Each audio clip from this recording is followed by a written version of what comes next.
देखा है आप लोगों ने? किस किस ने देखा? वो चंदन को घिसने का एक पट्टा होता है छोटा सा, उसकी जो शिला होती है,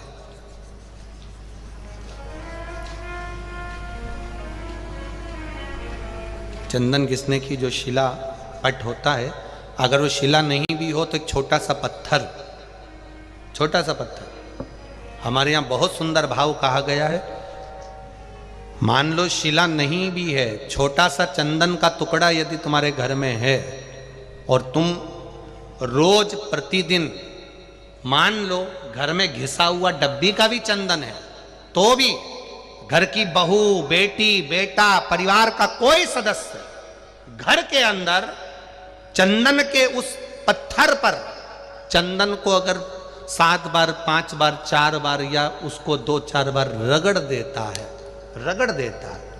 तो उसके घर में कभी कर्जे का क्रम नहीं होता, कर्जा नहीं बढ़ता, कर्जे से वो निवृत्त होता है।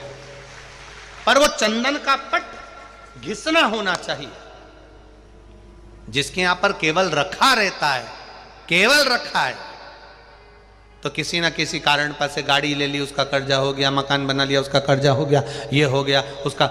उस चंदन के पट पर पानी डलना जरूरी है, भले 2 बूंद डले और एक बार ही उसमें रगड़ा लगे, तो वो कर्जे को मुक्त करता, वो कर्जे को समाप्त करता। और उस पे लगा हुआ चंदन का थोड़ा सा भाग घर में अगर शिवालय हो, घर में शंकर जी का शिवलिंग हो, उस पे लगा दो।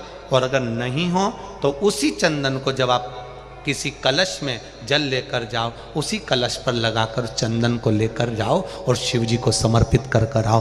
चंदन लगने से ही कर्जे की मुक्ति होती है, कर्जा समाप्त होता है, वो कर्जा रहता नहीं। अब चंदन की जो शिला होती है, चंदन की जो शिला थी, अंबा ने उस चंदन की शिला को घिसना प्रारंभ करा।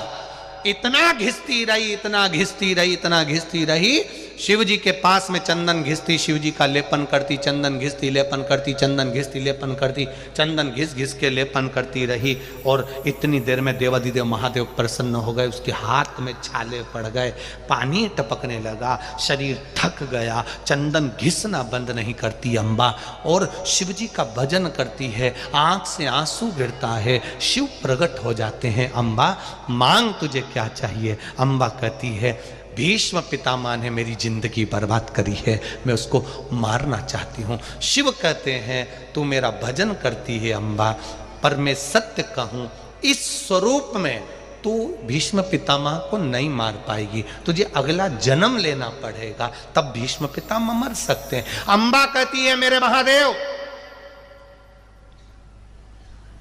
मैं भीष्म पितामह को अगला जन्म लेना चाहती हूं। पर शिव ने कहा, अंबा, भीष्म पितामह गंगा का पुत्र है और तू मेरी भक्त है।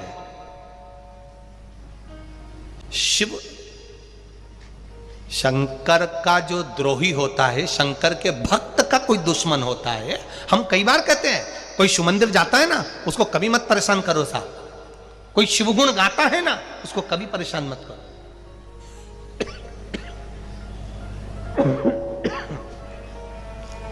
कोई शिवगुण गाने वाला, कोई शिव कथा गाने वाला,